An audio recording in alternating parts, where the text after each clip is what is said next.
सड़क यहीं रहती है, सड़क यहीं रहती है। एक दिन शेख चिल्ली कुछ लड़कों के साथ अपने कस्बे के बाहर एक पुलिया पर बैठा था। तभी एक सज्जन शहर से आए और लड़कों से पूछने लगे, क्यों भाई, शेख साहब के घर को कौन सी सड़क गई है। शेख चिल्ली के पिता को सब शेख साहब कहते थे। उस गांव में वैसे तो बहुत से शेख थे, परंतु शेख साहब चिल्ली के अब्बाजान ही कहलाते थे। वह व्यक्ति उन्हीं के बारे में पूछ रहा था।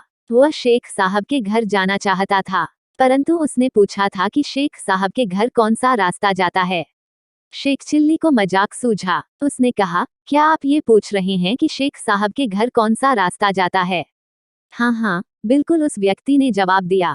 इससे पहले कि कोई लड़का बोले, शेख चिल्ली बोल पड़ा, इन तीनों में से कोई भी रास्ता नहीं जाता। तो कौन सा रास्ता जाता है?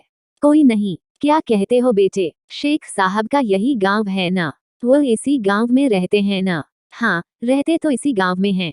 मैं यही तो पूछ रहा हूँ कि कौन सा रास्ता उनके घर तक जाएगा।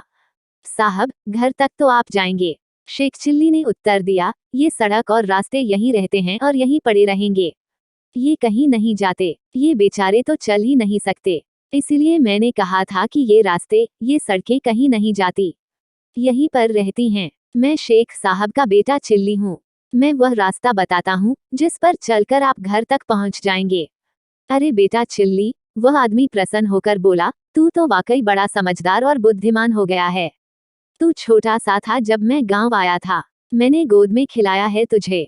चल बेटा, घर चल मेरे साथ। तेरे अब्बा शेख साहब मेरे लंगोटिया यार हैं, और मैं तेरे रिश्ते की बात करने आया हूँ। मेरी बेटी तेरे लायक है, तुम दोनों की जोड़ी अच्छी रहेगी।